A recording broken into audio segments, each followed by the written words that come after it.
Alright, what is going on, ladies and gentlemen? Welcome back into another video. Today's video is going to be the first of this brand new series that I wanted to do for a very long time already, which is essentially a little bit of a basics tutorial introduction to all the champions. I'm going to go through all the champions, but right now I have Lillith here because somebody asked me on stream how to play her right now.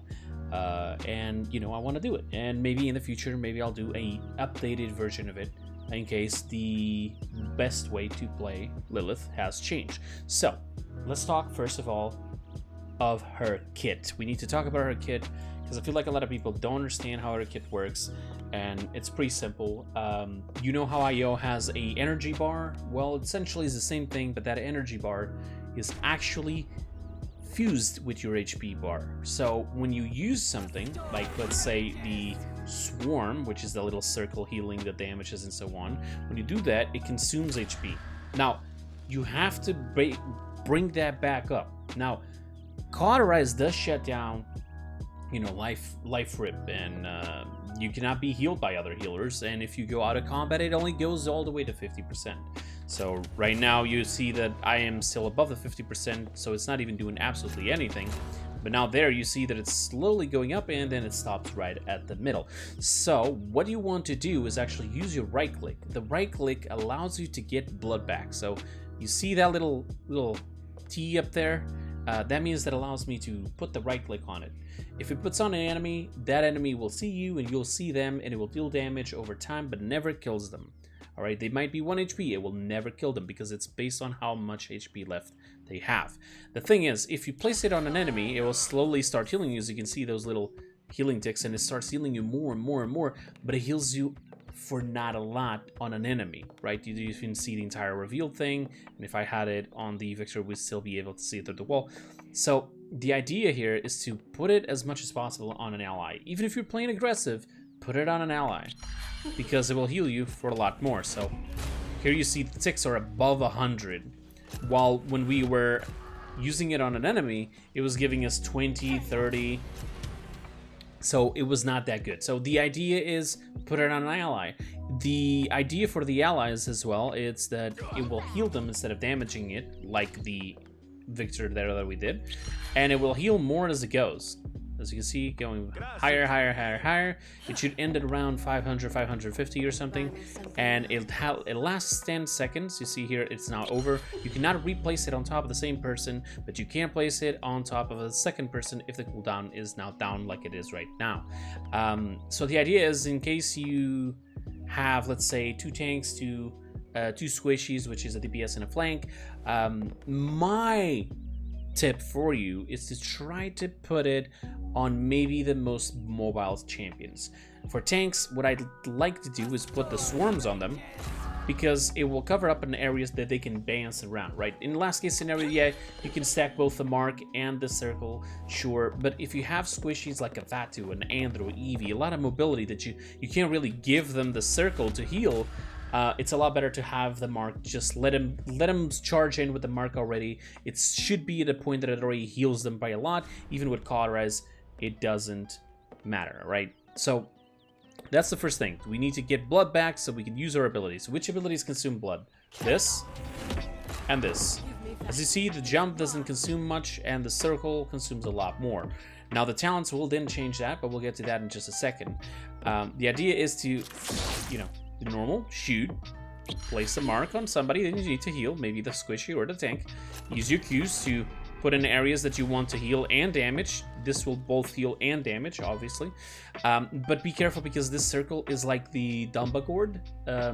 Once you place it in a location, if I'm just above this much, it will no longer help to heal me. So this goes for every ally or enemies that you have. Currently, Lillith has a bug that if I try to stack a second circle on top of each other, even if I go like Kronos, and if I try to stack another one on top, the second one will then do no damage. Because why? The person was in the location of the first circle, so the second circle, they made it so that you couldn't stack damage on multiple different circles at the same time. Once the first one is over, the second one will just do nothing. It's a little bug. So I actually have a way around that, and I'll explain to you in a second. But let's just continue here. So, what we talked about? The weapons, slow, but it hurts. You have 4 bullets, but if you are marking somebody, it will not consume ammo if you hit them, as you can see. Same thing goes for the swarm. So in case you want to save some ammo, you can do that.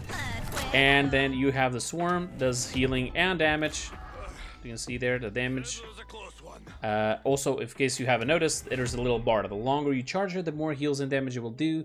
The less you charge it, it will do less on it, right? So as you saw there, the full charge circle is doing like around 90, 100 damage, and a small one will do half of it, so there's no point. But they still do pretty good damage. Like if you see there how much damage it does, look at that. That's insane, right? Those 3 victors would be dead by all our teammates just shooting them. So it's a bit complicated, but as soon as you start learning a little bit how it all works, you'll see how, you know, how easy it can become. And for your movement ability, also obviously consumes blood of your HP, which you need to continue to get back. Kill to heal, surprisingly, actually ignores, cauterize, so you can actually use this to get some HP back. Every assist, every kill will actually grant you 600 blood health, which is fantastic. Life Rip also works on your blood health, but cauterize shuts it down, so what's the point, right? But your jump also has an extra mechanic, which is if you press it again, it will force you to slam down, and you'll see there that you'll do a little bit of damage. It's very, very little, but it will do it. 225 damage, all right? And you can do that, which is okay. So you can do a full combination of swarm, right click, jump, and you'll kill somebody with a couple of shots if you do the entire combo really, really well. Now let's talk about her ultimate. Her ultimate is super complicated. A lot of people get stressed out. They don't know what it does, when to use it. So let me explain it. First of all, for you, just you, let's talk about you. What it does, it allows you to move faster, then allows you to see the entire enemies. They do not see you, okay? Like, it's not the same thing as this viewing of the mark on an enemy, okay? Forget it. But the ultimate allows you to see the entire enemy team, but it's only for you, not your team. You can see the entire enemy team. You move faster. You have damage reduction by 50%, if I remember correctly. You receive a lot of blood back. Like, you can actually use it to survive. So if I start using my abilities here to consume blood, and I use my ultimate, you'll see that I'm gonna start gaining blood here. You see there really fast. And there you go, fantastic. There's actually a final little secret that not a lot of people know, but if I am marking an enemy, and not an enemy, sorry, if I'm marking an ally, let's say I would mark that Fernando, and that Fernando killed one of the Cassies, you would get healed for around 1000 HP. Now, I don't know if they already fixed this. I don't think so. It's essentially a kill to heal, which is just weird, but it does get affected by cauterize, so I advise you to be careful. So as you can see, there's a ton of different ways to get blood back. You now understand why you have so much HP and the blood, right? And the ultimate, again, not only gives you that, it gives you also damage reduction, it gives you speed, and it has a little secret hidden feature, which is, as you can see here, I use my ability of jumping, and I have 2 seconds, right? 1.5 seconds or something. But if I use the ultimate,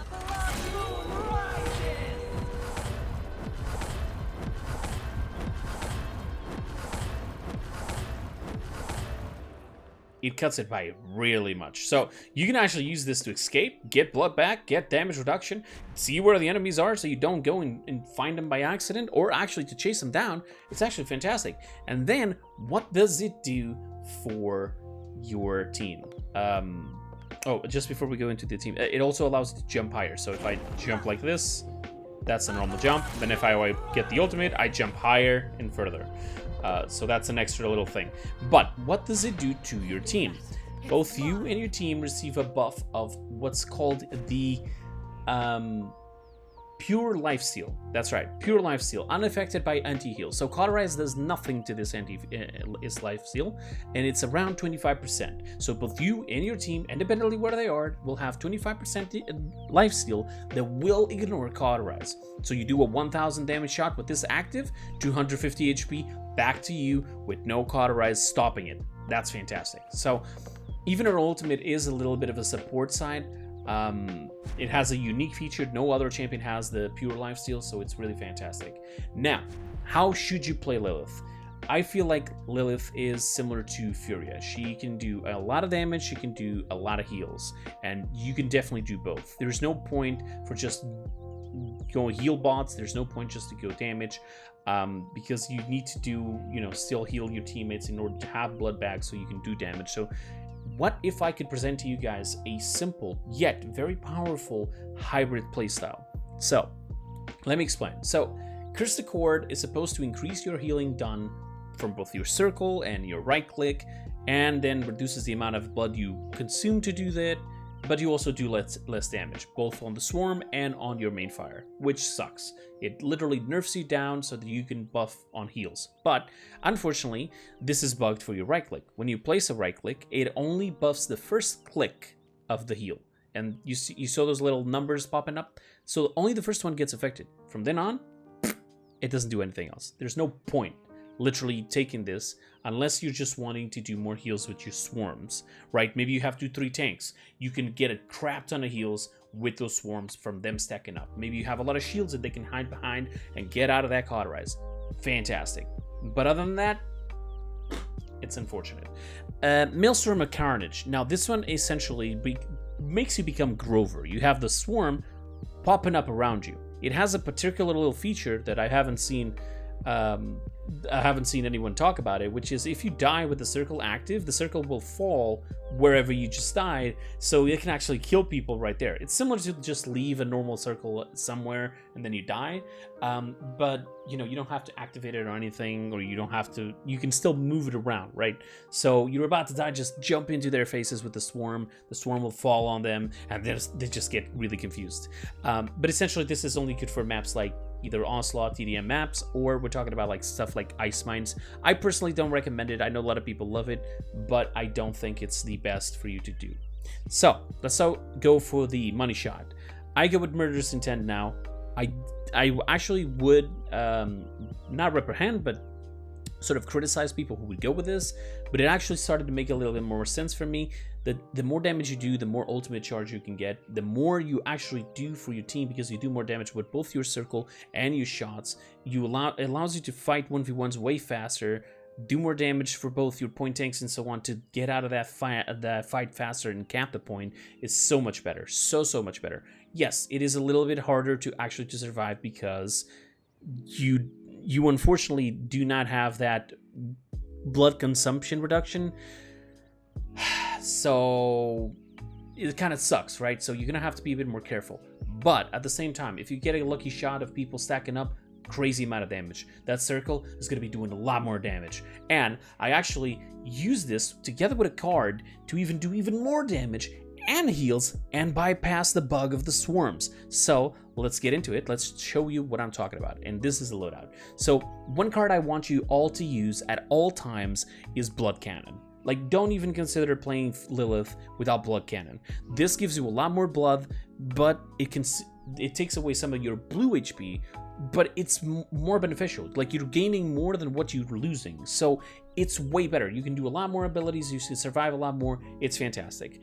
So that's one thing. If you're thinking of going veteran only allows you to increase your blue HP based on how much HP you got in total.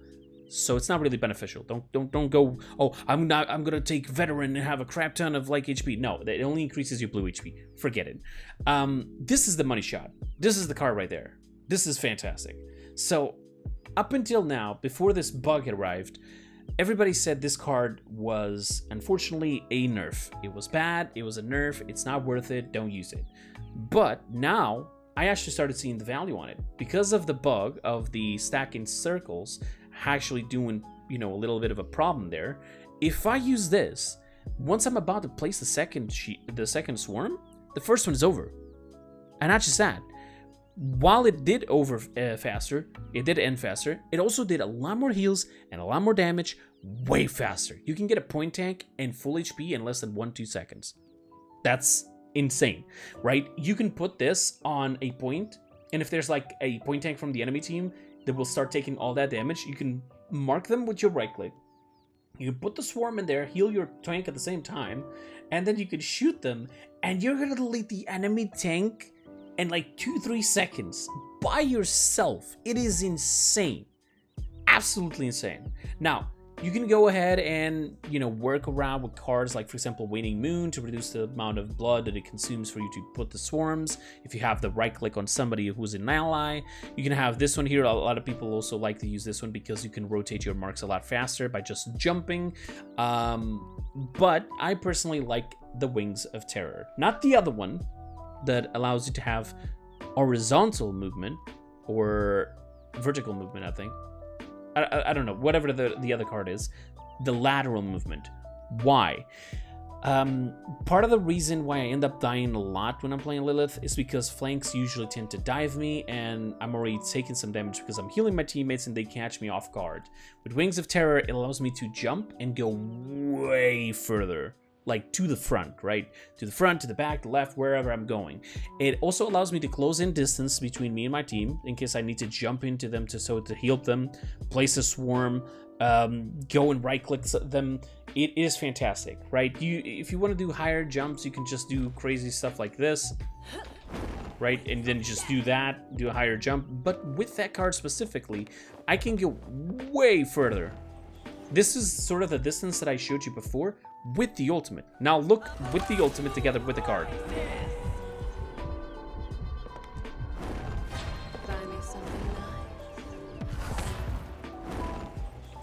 You go super fast.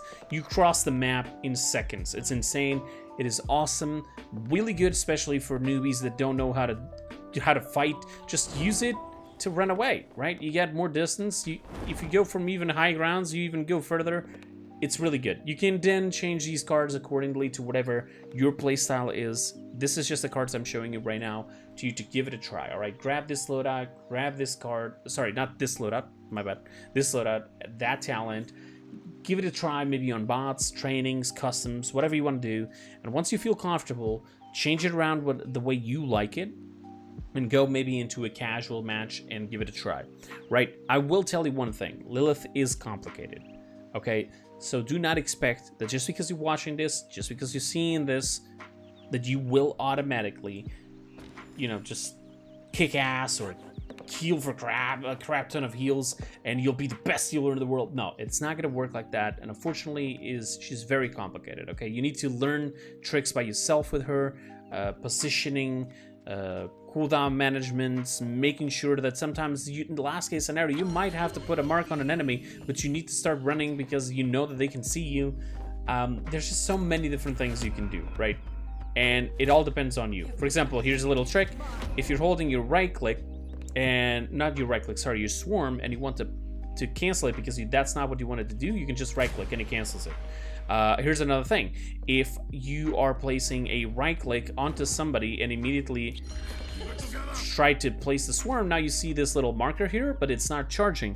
What do you need to do? Press your left click and it'll start charging. A lot of people don't know that one. If you're playing payload that allows you to remount and you do this, you can just do this and have your cooldowns. It won't consume the cooldown, so you can just use another jump straight away. The little trick I told you, if you place a mark on somebody that's about to kill an enemy, you'll be healed for 1,000.